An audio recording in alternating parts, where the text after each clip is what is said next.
Mediterranean mosaic.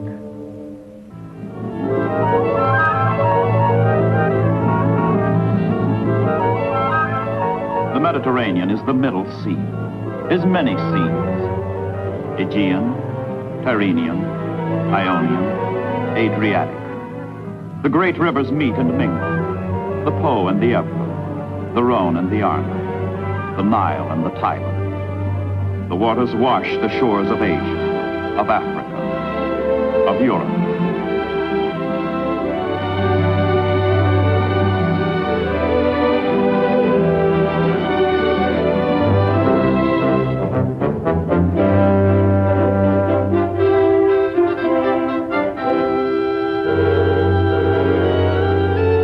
Europe's new master, Hitler, waxing bold in the limelight of his conquering armies, grants an audience to his Axis partner from the Mediterranean. Flourish and pomp are an integral part of such meetings. Between them, these two, De Fiore and Il Duce, have arrogated to themselves the destiny of the old world, all its oceans, all its people.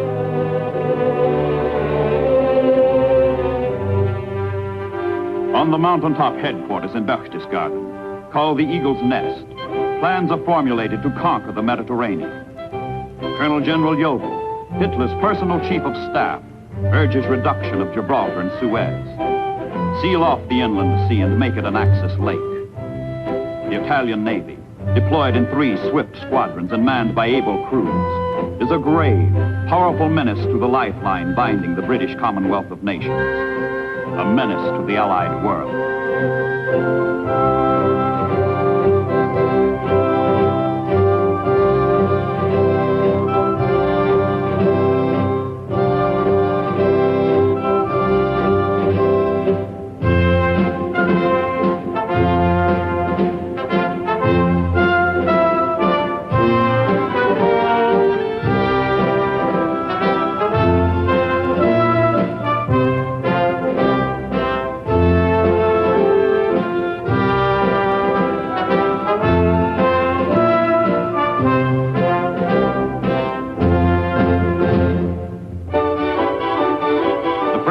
Guards the western Mediterranean at the outbreak of war.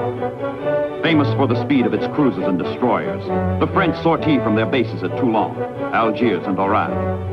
Their hopes are high, their faith as yet unshattered.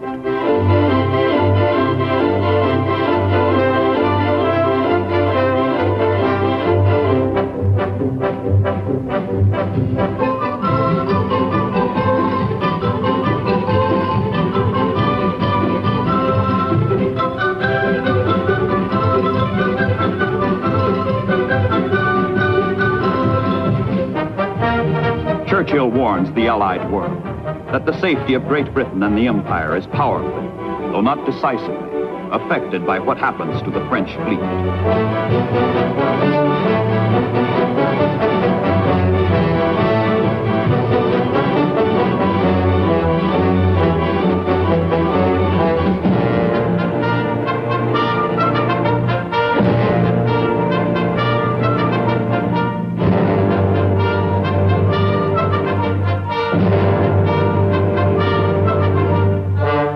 For the British, control of the Mediterranean rests literally on a rock, Gibraltar, guardian of the narrow strait that leads from the Atlantic into the sea which serves as a moat around Hitler's southern flank.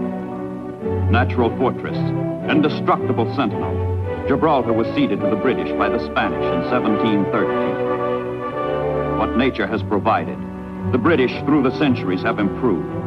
The rock is encrusted with armament, is alive with soldiers.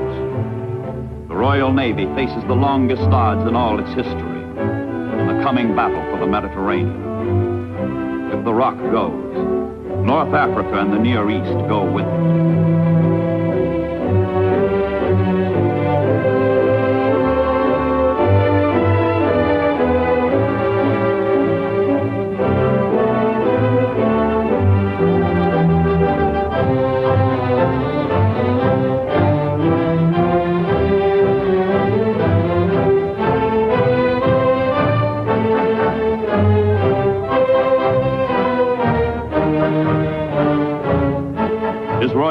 Highness the Duke of Gloucester, brother of the King, inspects the defenses.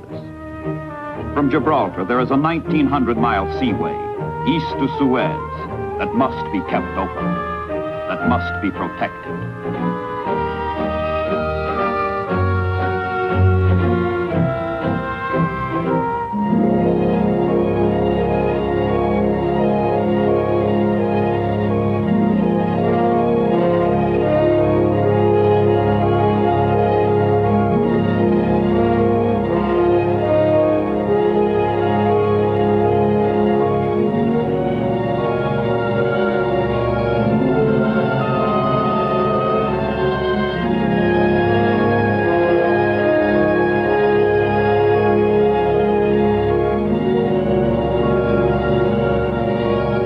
Of the free rally around the rock. The ships gather for passage to Egypt in the Near East. Some will go to Malta, England's mid-Mediterranean island fortress, so urgently desired by the Axis, so vital to the Allies. On these ships rests the fate of empires.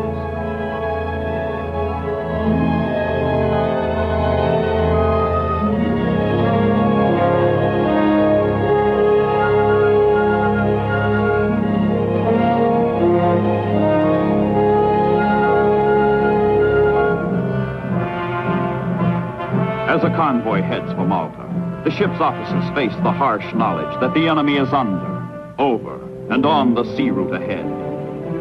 But officers and men remember the ancient words. It is upon the Navy, under the good providence of God, that the wealth, safety, and strength of the kingdom do chiefly depend.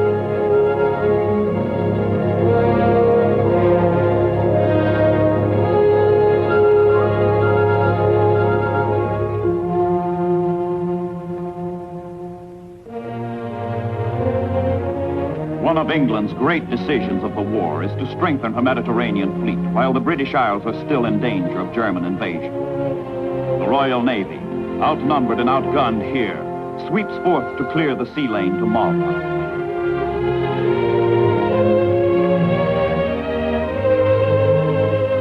Battleships like the King George V, manned by men to whom long odds are not a discouragement but a challenge, hold the Mediterranean open. Horsepower, 110,000. Speed, better than 30 knots. Yet the soul of the ship is not her machinery, but the spirit of the English sailors who manned her. From the days of sail to the time of the turbine, that spirit has remained unaltered. It destroyed the Spanish Armada, smashed Napoleon at Trafalgar. In World War II, this spirit permeates the fleet. It is more formidable to Britain's foes than armor plate and cannon.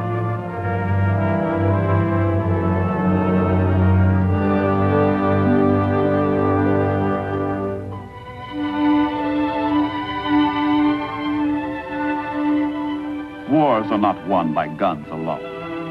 The words, the great words of the Royal Navy's traditional prayer, sustain the sailors in their peril.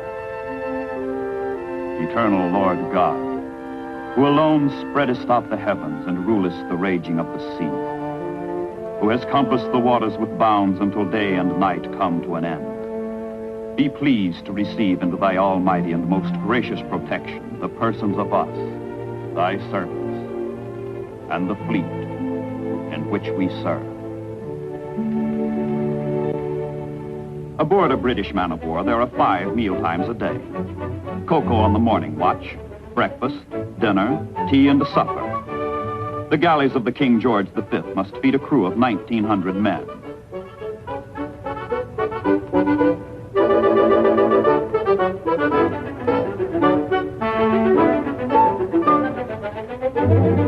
The captain assigns an officer to the mess deck to see if there are any complaints about the chow.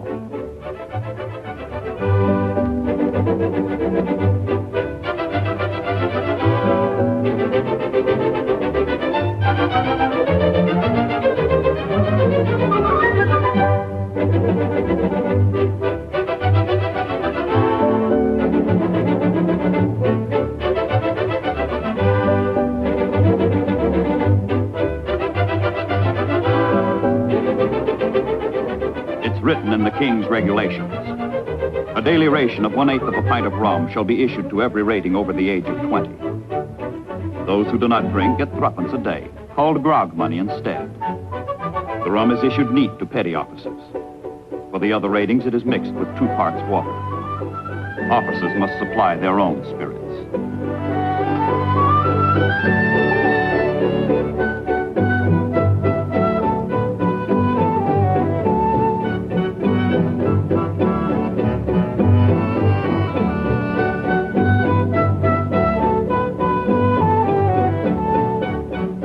The ship is more than a machine of war. It is a community of men. Between the salvos and assaults, between the hours of work and sleep, far from the world of chaos, safe in the world of memory, is one constant dream. And when peace and rest at length have come, all the day's long toil is past, each heart is whispering, home, home at last.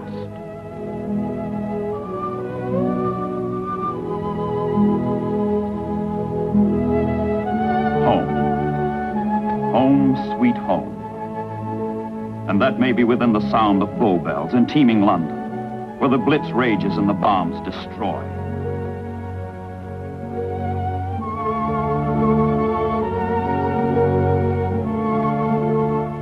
Nor around thee thy wife and sweet little ones come, all clamoring joyous to snatch the first kiss, transporting thy bosom with exquisite bliss.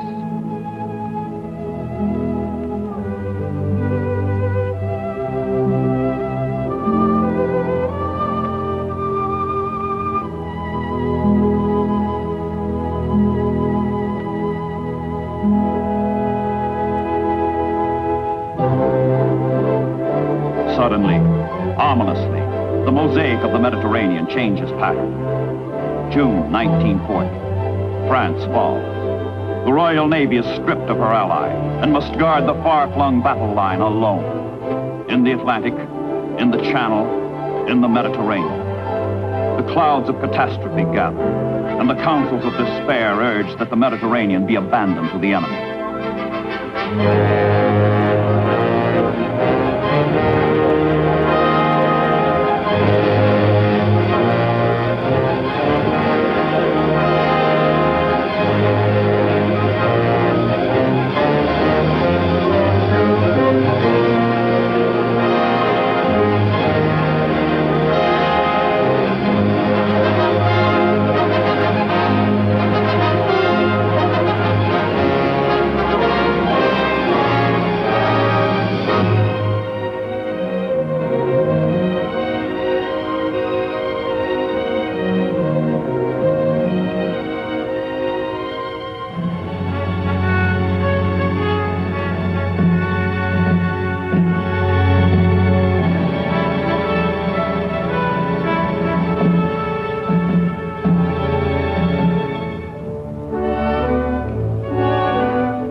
Royal Navy knows no retreat, believing that he either fears his fate too much or his deserts are small, who dare not put it to the touch to win or lose it all.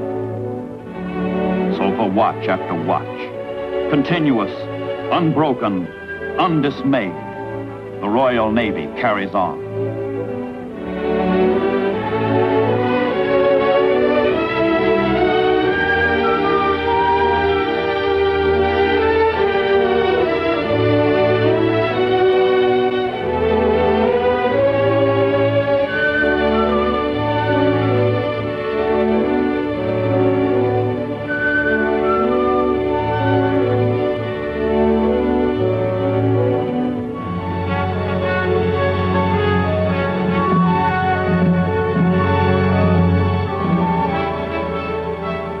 Malta, island, fortress, naval base, landing field. Malta, the irremovable thorn in the soft underbelly of the Axis. Whichever way the aggressors turn in the Mediterranean, there stands Malta, a stumbling block in their path.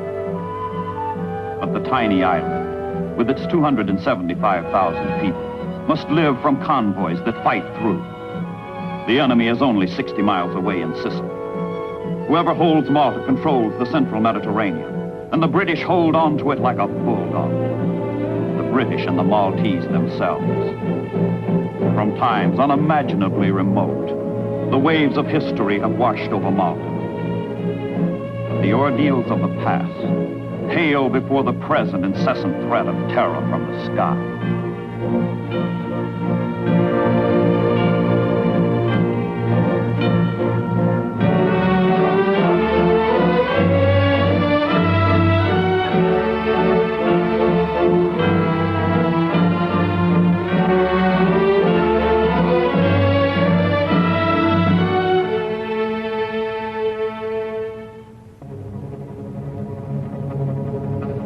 The enemy raids mount by fives and by tens, by dozens and by scores, by the hundreds. And still the Luftwaffe sends out more of its bombers to blast, to burn, to butcher Malta.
14 months, Malta lives through a nightmare of attack.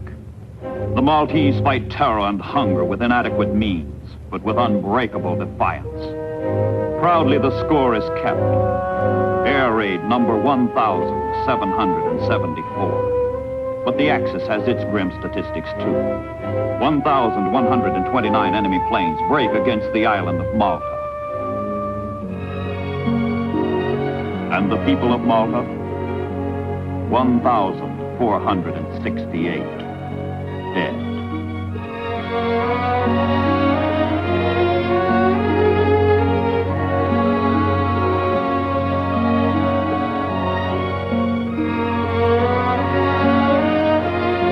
The grand harbor of Malta becomes a shambles of rubble and twisted steel. Ships that survived the long, long voyage from England are smashed into useless hulks at journey's end.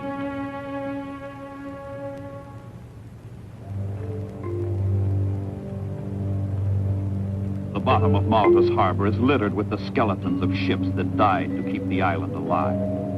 The waste and wreckage of war clutter mile upon mile of the ocean floor. A cemetery of the sea. Dead ships, dead sailors, dead hopes.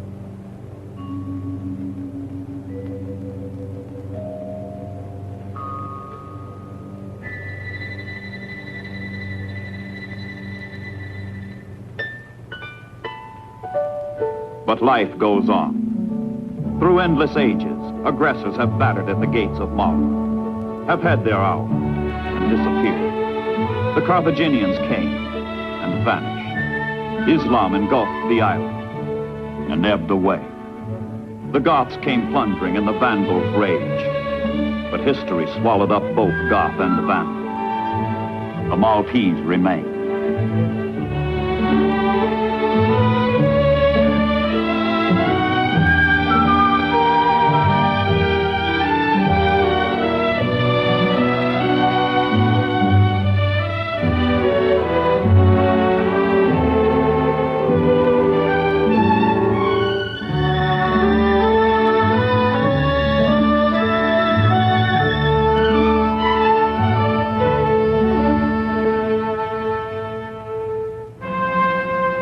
In the hour of Malta's ordeal, King George VI pays a sailor's tribute to the island's allegiance to the Royal Navy.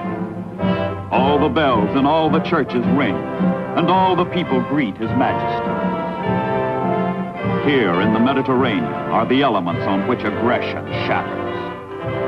The king, the people, the Royal Navy.